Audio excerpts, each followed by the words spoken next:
Hello, ഇന്ന് ഉച്ചയ്ക്കുള്ള പദാർത്ഥങ്ങൾ എന്തൊക്കെയാണെന്നുള്ളത് നോക്കാം. അപ്പോൾ ചിരങ്ങ അരിഞ്ഞ് കഴുകി അടുപ്പത്ത് വെച്ചിട്ടുണ്ട്. മൺചട്ടിയിലാണ് വെച്ചിരിക്കുന്നതിൽ ആവശ്യത്തിന് ഉപ്പും മഞ്ഞൾപ്പൊടി ഇട്ടിട്ട് വെച്ചിരിക്കുന്നു. ഇനി അതിലേക്ക് കുറച്ച് ചെറിയ ഉള്ളിയും അരിമുളകും കൂടെ അമ്മിമ്പല് ചതച്ചെടുക്കുകയാണ്. അപ്പം ഇന്ന് മുളക് ഉഷിനാണ് ഉണ്ടാക്കുന്നത്. അപ്പം നമ്മൾക്ക് പെട്ടെന്ന് റെഡിയാക്കാൻ പറ്റിയതാണ്. അപ്പോൾ ഇതൊക്കെ അരച്ചെടുത്ത് അതിലേക്ക് ഇട്ടിട്ട് ഒന്ന് തിളച്ച് കഴിഞ്ഞാൽ വെളിച്ചെണ്ണ ഒഴിച്ച് കഴിഞ്ഞാൽ മുളക് ഉഷ റെഡിയാകും. അപ്പോൾ അങ്ങനെ ഇത് അരച്ചെടുത്ത് അങ്ങനെ ഇത് പിന്നെ ഞാൻ ഉണ്ടാക്കിയിരിക്കുന്നത് പയറുപ്പേരിയാണ്. അപ്പോൾ ഇത് ചതച്ചെടുത്ത് കൂട്ടാനായതിൻ്റെ ശേഷം ഉപ്പേരി അടുപ്പത്ത് വയ്ക്കാമല്ലോ എന്ന് വിചാരിച്ചിട്ടാണ്. അപ്പോൾ കൂട്ടാൻ കഷ്ണം വെന്ത് വരണേ ഉള്ളൂ. അപ്പോൾ ഒക്കെ ഒന്ന് ഇളക്കിയിട്ടിട്ട് ഒന്നും കൂടെ മൂടി വെച്ചിട്ട് ഒരു 2 മിനിറ്റും കൂടെ കഴിഞ്ഞ് നോക്കുമ്പോൾ നമുക്ക് വെന്ത് വന്നിടണം. പിന്നെ ഇത് ചതച്ചതും കൂടെ ഇതിലേക്ക് ഇട്ടിട്ട് നല്ല ഒന്ന് തിളപ്പിച്ച് കഴിഞ്ഞ് അതിലേക്ക് വെളിച്ചെണ്ണയും കൂടെ ഒഴിച്ച് കൊടുക്കേ വേണ്ടുള്ളൂ. അപ്പോൾ ഒന്ന് ഉടച്ച് കൊടുത്തിട്ട് വെളിച്ചെണ്ണ ഒഴിച്ച് കൊടുക്കാം. അപ്പോൾ നമ്മൾ അടിപൊളിയായിട്ടുള്ള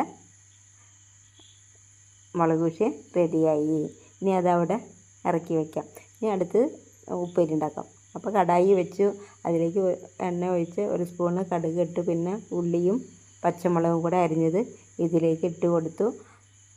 അപ്പോൾ ഇതും കൂടെ നമുക്ക് വേഗം റെഡിയാക്കാൻ വന്നത്. ഇതിൻ്റെ എല്ലാം ഇനി കറണ്ട് അടുപ്പിൽ ഞാൻ ചോറ് അടുപ്പത്ത് വെച്ചിട്ടുണ്ട്.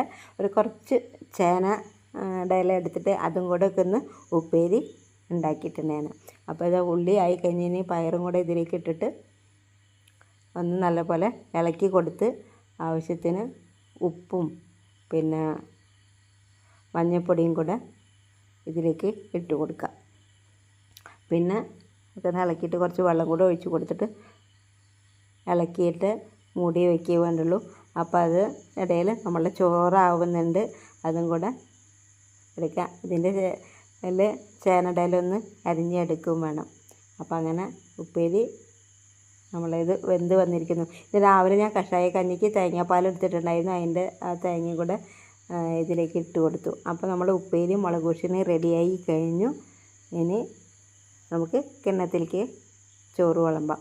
അപ്പോൾ കിണ്ണത്തിൽ ചോറ് വിളമ്പി മുളക് ഉഷിനും പിന്നെ ചേനടയില ഉപ്പേരിയും പയറുപ്പേരിയും പിന്നെ കുറച്ച് സമ്മന്തി അരച്ചു, പിന്നെ നെല്ലിക്ക വേവിച്ചിട്ട് ഉപ്പിലിട്ട് വെച്ചിട്ടുണ്ടായിരുന്നു, കുറച്ച് മോരൊക്കെ ഒഴിച്ചിട്ട് പച്ചമുളകൊക്കെ അരിഞ്ഞിട്ടിട്ട്. അപ്പോൾ അതും ഉണ്ടായിരുന്നു കേട്ടോ.